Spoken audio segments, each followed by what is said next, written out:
get my shoes and out the door. 5, I'm alive. 6, 7, 8, feeling great. Hello, loyal BYWG podcast listeners. This is Dr. Noah DeCoyer, and you know we recently introduced the Beyond Your Wildest Dreams Academy. Our first course that we will be releasing is called Being Superman. Proven tools to build power and reclaim youthful vitality at any age. This is a 4-week course with 12 modules, downloadable PDFs, 14 bonus interviews, and so much more. The link for more information is www.beyondyourwildestdreams.com/being-superman/. It will also be in our show notes. Thank you again and enjoy this week's podcast. Hey everybody, welcome back to the Beyond Your Wildest Dreams podcast. I'm your co-host today, Dr. Mike Akinfora, and today I have with me Toni Harman. Toni, how are you? I'm brilliant, thank you, and thank you so much for having me on. I'm so excited. We are so excited to have you on the program. Your book, I think people are going to absolutely love it. And before I get into the book, I need to read you Toni's bio first. So Toni Harman is a documentary filmmaker turned author. A graduate of Exeter University and London Film School, Toni has spent the past 20 years producing and directing films. Her credits include a feature film released by a Hollywood studio and several documentaries about childbirth, Doula, A Freedom for Birth, and the award-winning documentary Microbiome, winner of the Grand Prix Award, Life Sciences Film Festival, and winner of the Grand Prix Award Echo Top Environmental Film Festival. Making Microbiome ignited a passion for the microbiome, resulting in Toni's co-authoring Your Baby's Microbiome with her partner Alex Wakeford. Toni, welcome to the show. Thank you so much for having me, and I can't wait to tell people about microbes and why people need to start caring about their own bacterial ecosystem. Absolutely, and this is really, really an important work because we as a culture and a society, we don't think of the little things that we can't see with our naked eye.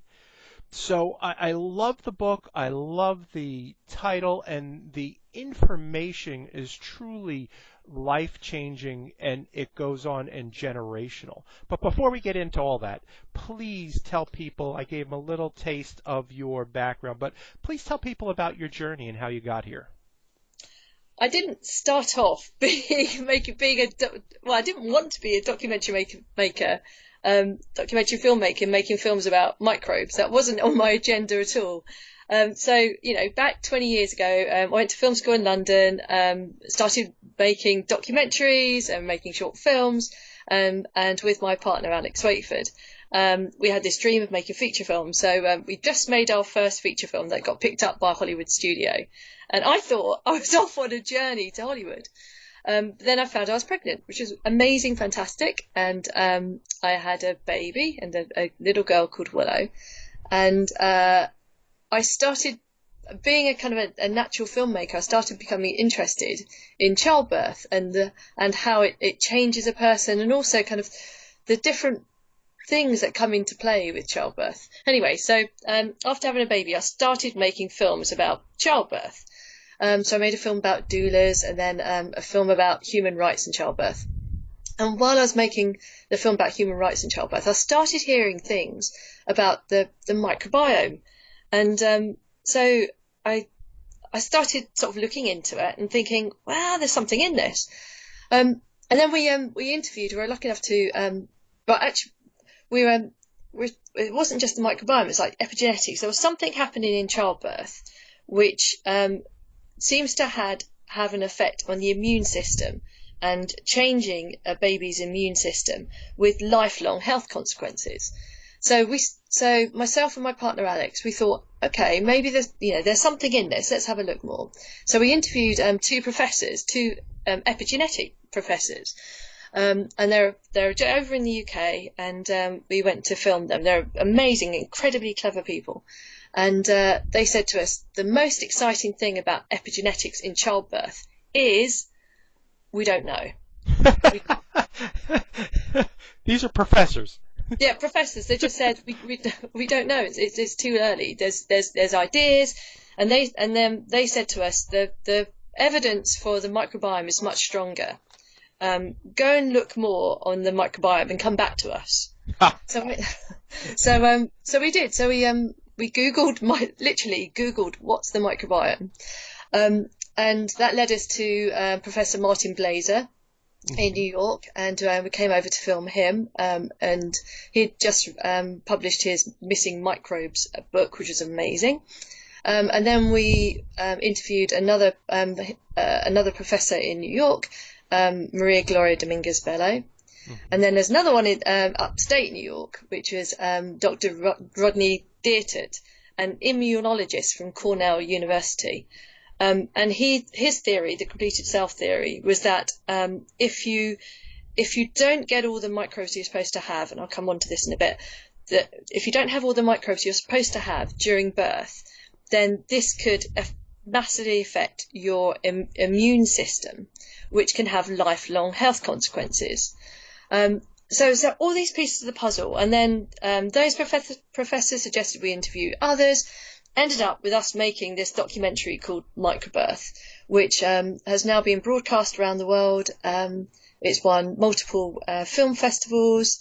We've had over 1,000 public screenings around the world, and it's really kind of caught on. And so from writing the book, so making the film, the next everyone kept saying you've got to turn this into a book, because different people access information in different ways. Sure. Some people like films, some people want that information in a book, so we turned it into a book with lots more scientific references and a lot more research, and that's how we came to write it. So from 20 years ago, or actually 10 years ago, I thought I was off to Hollywood, but actually it's kind of, my life's taken a sharp left turn. And it's amazing, actually, all these different people that we're meeting and experiences we're having. And for the last 5 years now, I've been immersed in the microbiome. And we're already making our next film at the moment to be released this summer, which is a follow-up to Microbirth. And I can see another 3 films that we want to make about the microbiome. So it's this incredible journey we've been on. It's almost like you open a door that you didn't realise could open, and you're seeing the world for the first time, and it's in all its textures and all its colours, and it's so amazing. It's like all these secrets that need to be uncovered and discovered. So yes, that's kind of how I got to where I am now. Oh, that's brilliant, and I think you took the word that I was thinking. These are secrets. I mean, that door's been there for who knows how long, but nobody's even seen the door there. So now you guys have jumped through this door, and what I want to start with today is what exactly is the microbiome? Okay, so your body, my body, everybody's body is comprised of trillions of human cells. We know that, that's fine. But also, alongside those trillions of human cells are these trillions of microorganisms. So that's bacteria, viruses, fungi, archaea, protozoa. All of those microorganisms or microbes, they live on and in our bodies. And they coexist with the human cells. And us as a human, we give those microbes a home and a habitat. And the microbes within us, they have a symbiotic relationship with us. They do things for us. So they help with metabolism, with digestion. There's a gut-brain connection, so they could influence our behaviour and our moods. They also help protect us from disease, and because they're integral to our immune system. So these microorganisms are absolutely kind of essential to our health. And we've known about them, as in scientists have known about them, well, since they were discovered, I think, in the 18th century in Holland by, I can't remember his name, Leeuwenhoek.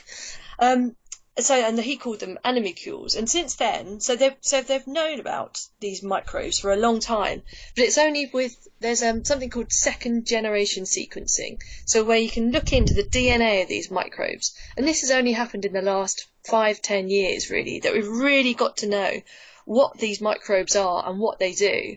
And suddenly, this is the door that's been opened, where with microbiome sequencing, you can tell what these microbes are and what they do and how they are integral to the health of our whole. It's like microbe and human, so it's like we're a superhuman organism. So the whole kind of entire self. So it's a complex thing, and it does take a little while to get your head around, because that's the thing. We need to look, because they're so integral to our health. If we don't look after our microbes, and research has shown that in Western societies we've lost around a third of the diversity of our microbiome. So the third of our diversity of species, and that's important because it's the diversity within the species that protects us from disease and keeps ourselves balanced, our microbiome balanced as an ecosystem. Wow, that's fascinating. Just as an aside, is that the loss of that 1/3 of diversity? Has that, in the totality of our existence, is that been recent, or is that just over time? Is there a reason that you have found behind that? So someone like Professor Martin Blazer from New York University. Sure. So he would his hypothesis is the missing microbe hypothesis. So he would say that the combination of antibiotics, which have been available for the last 50 to 70 years, things like a C-section, even sort of chlorinated water, our antibacterial way of lives and eating processed food. All of those have changed our microbiome over 2 or 3 generations. And his hypothesis is that this could be fueling the rise of many diseases. So the rise of asthma, the rise of diabetes, autoimmune conditions, IBS, IBD, some cancers even. So there's theories about why they're missing. I mean, we know they're missing because scientists have sampled the microbiome of people living in remote forests, the rainforest in the Amazon. So the difference between the people living in the Amazon and our microbiome living in the West is that the Amazonian people have, a third more diversity within their microbiome than us. So they've got a third more protection against disease. And without it, so with us in the Western society, and with our, processed food that we eat, which again kind of kills off some microbes, then and particularly sort of antibiotics, which by their nature they kill off sort of all living things. It's in they're antimicrobial, they're anti-life. Sure. So it's a combination of things over the last 2-3 generations that scientists are believing are linked to the rise of disease, and it's linked to what we are doing. It's like a climate change for our human body. Wow, that is fascinating. Let's talk about bacteria and childbirth.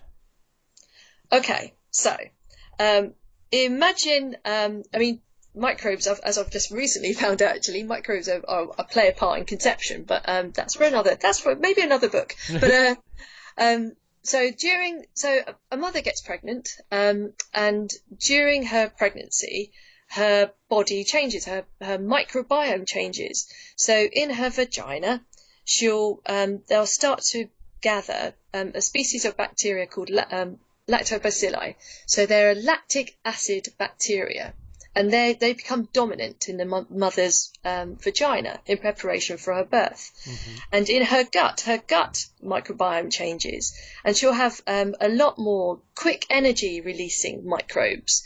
And so the changes in the gut and the changes in her mother's vagina are all in preparation for birth and breastfeeding. And then meanwhile, as the baby is developing in the womb, it's mostly protected from the bacterial world by the amniotic sac. There might be some exposure from the placenta and from the mother's womb and from the amniotic fluids. There might be. Scientists are kind of debating this at the moment. But the main seeding event, the main moment when the baby becomes exposed to bacteria is when the mother's waters break, usually during labour. So you have this gush of waters and suddenly there's nothing protecting the baby from bacteria anymore. So the bacteria rush in, they flood into the baby's eyes, ears, mouth, or they get because the baby during labour is in the birth canal, so the baby is kind of coated in the mother's vaginal bacteria, which is an amazing thing, fantastic thing. And some of those bacteria are swallowed, and they help colonise the baby's gut. And then meanwhile, as the baby comes out through the mother's vagina, the baby's likely to come into contact with the mother's fecal matter, her poo. So, and that's completely natural. That's how we're designed. I mean, that's a reason why the vagina and anus are so closely together. The baby's supposed to get a good lick of the mum's bum on the way out. And those microbes from contact with the mother's poo, they give the baby the mother's gut microbes. So you've got the mother's gut microbes and mother's vaginal microbes all colonising that baby's gut. And it's like a colonisation party going on. And then you've got more microbes from the air, and then everything the baby touches. So every kiss, every touch, every examination by a doctor, all of those, the baby just acquires microbes. And it's an amazing kind of seeding process that happens in the narrow window that surrounds birth. And then you've got the breastfeeding, so within breast milk, you've got fantastic things. You've got nutrition, you've got immune components, you've got antibodies, you've got a whole load of kind of microbial content. So you've got 700 species of microbes too. But then there's this amazing thing within breast milk, which is these special sugars which are indigestible by the baby. So they can't be digested by the baby, but they can be digested by the baby's microbes, by the microbes that have just arrived in the baby's gut. So the mother's vaginal and gut microbes, they're the ones that feed on the special sugars within breast milk. So it's like this amazing that we've evolved to be this way. This is how all mammals. This is what happens in all mammals. You have the kind of a seed and feed process where you get the seeding from the birth process of mother's vaginal and gut microbes, and then you have the feeding, which is in breast milk. So you have the special sugars within the breast milk that are designed especially to feed the microbes newly arrived in the baby's gut. And this helps train the immune system. Wow.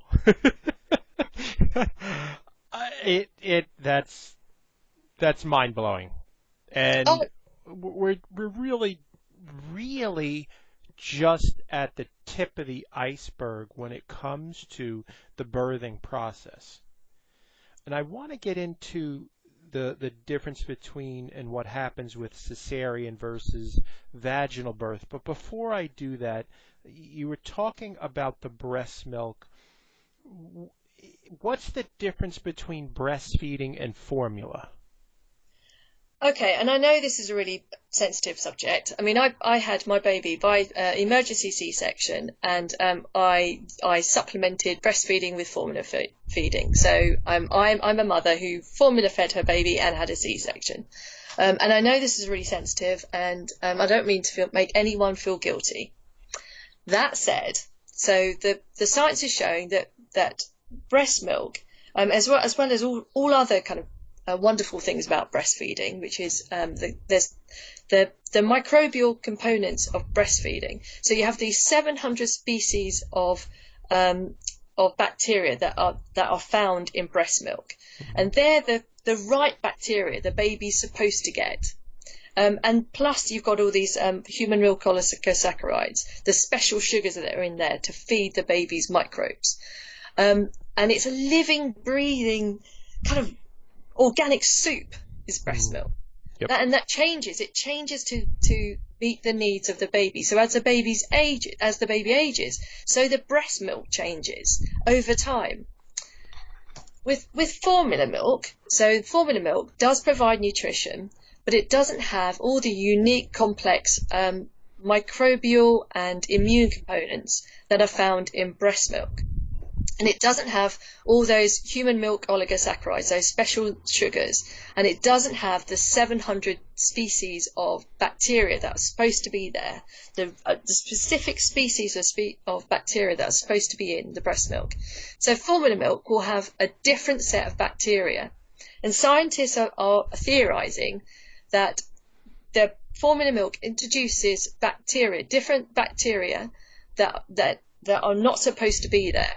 Because breast milk has specific species of bacteria that are supposed to be there, and the whole training of the immune system is that the breast milk feeds the right bacteria, and so the right bacteria grow and thrive in number, and they're the ones that train the immune system. They're the ones that train the immune system to identify what's friend and what's foe. Sure. And that training lasts a lifetime. So with formula milk, because you're introducing, I'll call it the wrong bacteria, so different bacteria from what the baby's supposed to have, that maleducates the baby's immune system. It doesn't teach the immune system what's friend and what's foe. And so this maleducation of the baby's immune system, that again can last a lifetime. And so there's links between formula feeding and problems later on in life. So I mean, what the scientists are saying is that it's kind of, if you interfere with this whole process, so if you interfere with the kind of the birth and breastfeeding process, this could have lifelong health consequences. Let's talk a little about that. What are the links between cesarean and disease, a cesarean birth and disease? Is there actual links there? Okay, so I mean, there's two different theories about what this could be. So Sure. there's a theory about that it could be because of an altered microbiome. So a baby born by cesarean, because the baby doesn't pass through the birth canal, so it doesn't pick up the baby's the mother's vaginal microbes and the mother's gut microbes, and because the baby is extracted through the abdomen, the baby doesn't get exposed to the stresses and pressures and hormones associated with vaginal birth. Sure. So there's two theories. So one is an altered microbiome. Another theory is an epigenetics. If I'm going to come back to epigenetics, so that because the baby doesn't go through the vaginal birth, doesn't exit through the vagina, and comes out through the sunroof, as it were. So the baby isn't exposed to the full range of stresses, pressures, and hormones associated with natural physiological birth. So the scientists are suggesting that childbirth causes epigenetic changes, or is connected with epigenetic changes. And with babies born by natural birth, they have those epigenetic changes. They have changes which are above the gene, and they could be positive and lead to positive lifelong health. So for babies born by cesarean, they're not subjected to those pressures and stresses and hormones, and so it could be causing negative epigenetic changes. I mean, again, coming back to the scientists who we interviewed, they're saying, we don't know, we can't prove it, but this is just what we believe. This is just what the science is indicating right now.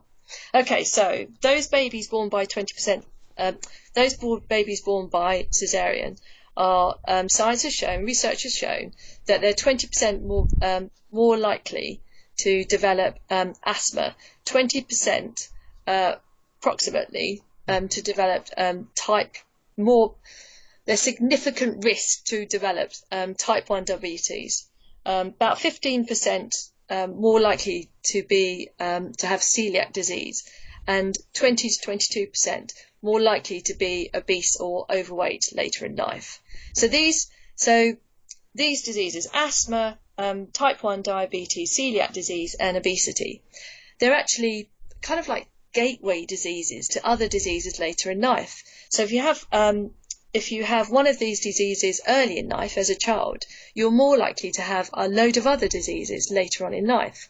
So it's a whole trajectory of health just from the way you're born. This is what the science is indicating. Again, this is early days in the research, it's quite difficult to get complete proof.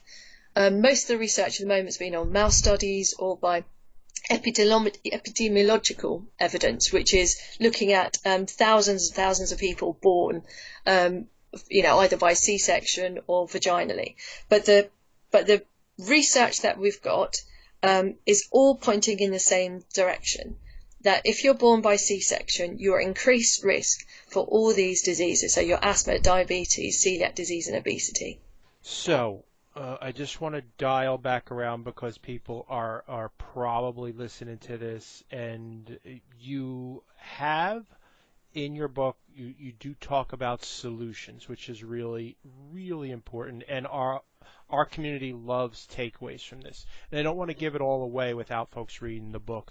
But before I do that, I wanted to talk about one more thing before we get into the solutions. Let's talk about the mother's microbiome passed on to and into future generations. I think this is super important. Oh my God, this blows my mind, right? So if a baby is vaginally born and is breastfed, that mother's microbiome will resemble her baby's microbiome. So there's a transgenerational aspect to the microbiome. You're passing on your microbiome. So a mother is passing on her microbiome to her baby. And then if her baby grows up and goes on to have children of her own, if she's a girl, and has children of her own, that microbiome is passed to her daughter and her daughter and her daughter. So we're looking at several generations, or hundreds of generations if they're all vaginally born and breastfed, of all having the same or very similar microbiome. And the thing is, so it's like this incredible maternal heritage that's passed from generation to generation to generation. So I was vaginally born, so my microbiome is going to be the same as my mum's, to my grandmother's, to my great-great-grandmother's, so on, all the way back to Eve, so thousands of generations. So, and what's happening with this cesarean? This is it breaks my heart because I had a cesarean, and there's circumstances for the cesarean, and goodness knows cesareans are life-saving, and thank goodness we have them. But the cesarean breaks that chain of maternal heritage. My daughter does not have the same microbiome as me. It does not have the same microbiome as my mother and my grandmother.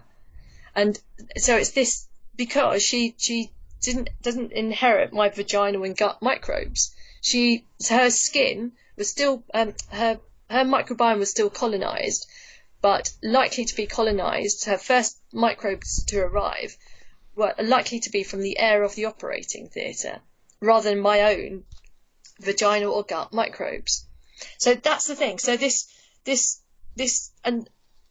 amazing maternal heritage. If I could say one thing to people, it's just this thing. Just that it's not just your DNA that you pass to your child; it's your microbes. And we have to start looking after pregnant mothers need to start looking after their microbes, because that's what's going to be passed to their children.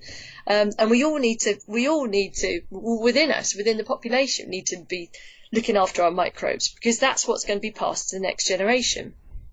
I agree with you 100% on that. I was in preparation for the interview, I was trying to fit that into my head. You're literally talking thousands of generations, or at least hundreds of generations where this has been passed down, and then it stops.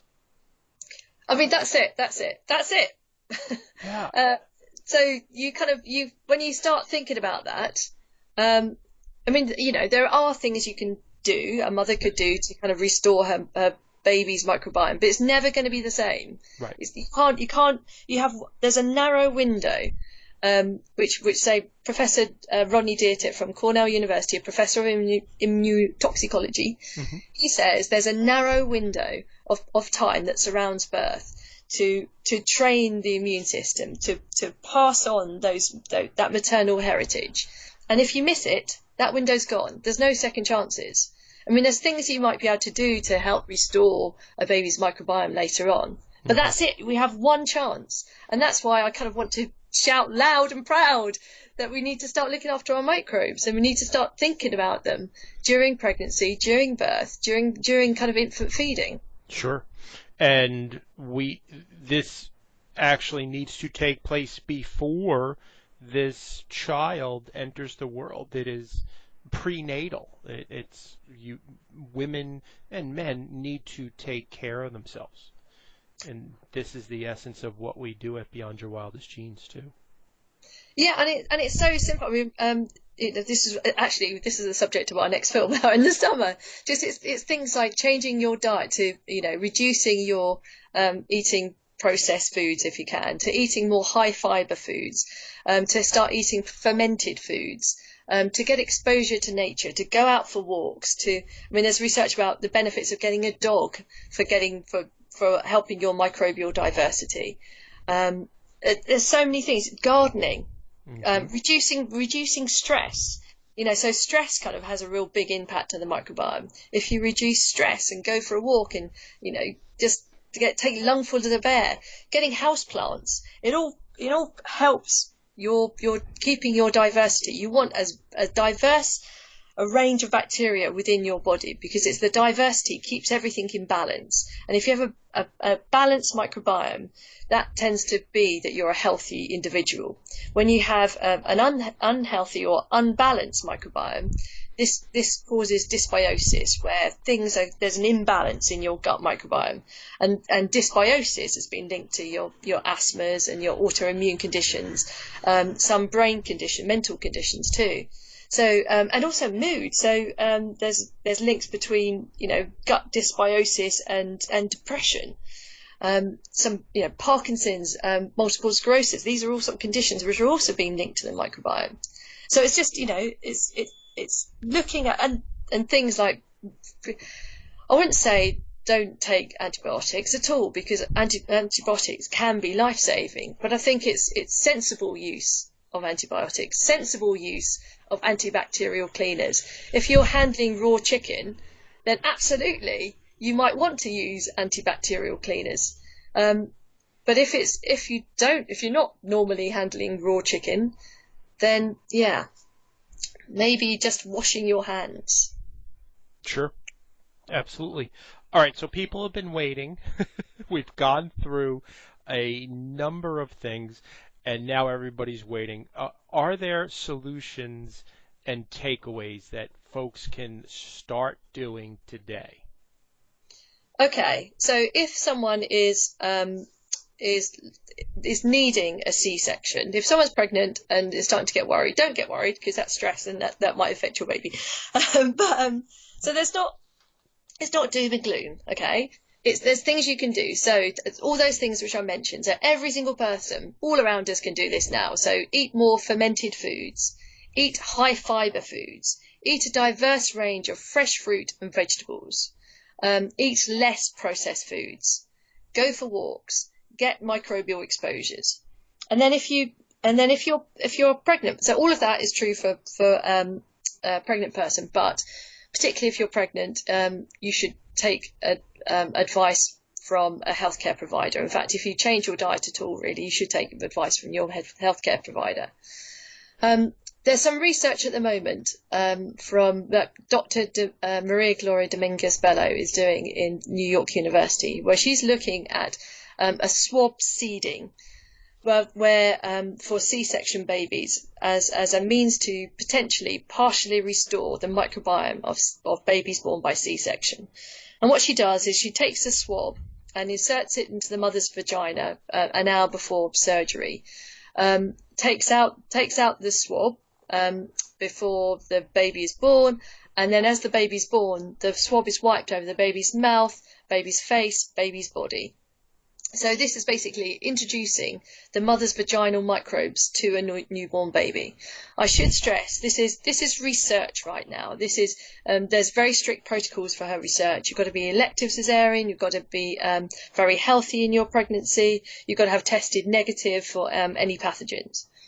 But the initial research, her preliminary findings are seeming to show that this could be something for the future, because it does partially, according to her early findings, it does partially restore the baby's microbiome. So that could be something for the future, swab seeding. There's also some research into probiotics. So to give a baby particular species of particular bacteria which they would have received. So one such species that the baby should get from the mother's gut is Bifidobacterium longan subspecies infantis. So I know some probiotics are being developed which has that particular species. Again, it's kind of maybe something in the next few months or the next year or two that's going to be available. What else could a mother do? I mean, immediate skin-to-skin feeding in the operating theatre, if possible. They're doing that a lot here. So immediate skin-to-skin with mother and baby. So the baby is born and put straight onto the mother's chest. That could be really beneficial for the baby to acquire the mother's skin microbes straight away. And then, biggest of all, exclusive breastfeeding. And I mean exclusive. Even one bottle of formula could make a difference in terms of introducing bacteria that shouldn't be there. So right from the start, if at all possible, I would say any support at all for exclusive breastfeeding. And I know it's hard, and I say this as a mum myself, and I struggle to breastfeed. And it is really hard. But if a baby needs to be born, or if a baby's born prematurely or a baby needs to be born by C-section, then definitely exclusive breastfeeding, because that can help introduce the mother's bacteria straight away. I love that. That is brilliant. And I've heard of, what was the doctor's name that you said that's doing that research with the swab? Dr. Maria Gloria Dominguez Bello. Dominguez Bello. That is just fantastic stuff. I am very cognizant of your time, Toni, and I really appreciate you being on the program today. Where can people find your wonderful book? Oh, thank you very much for asking. So the book's out this month in February, and it's available on Amazon, and it's called Your Baby's Microbiome. So it's Your Baby's Microbiome. Wonderful. And where can people find you in the world if they want to get in contact with you? Yeah, I love to hear from people, so absolutely get in contact. Probably the best way, go to microbirth.com and use the contact form. That's probably the easiest. Or find Microbirth Movie on Facebook, or just, Google me. Google Toni Harman and you can find me. And yeah, absolutely. Drop me an email, send me on Twitter. My Twitter handle is One World Birth. So our previous films, we made under the banner One World Birth. So either look up One World Birth or Microbirth, or yes, the book Your Baby's Microbiome. And I'll have all of Toni's contact information in the show notes. Thank you again, Toni. We really greatly appreciate your time and really enjoyed reading your wonderful book.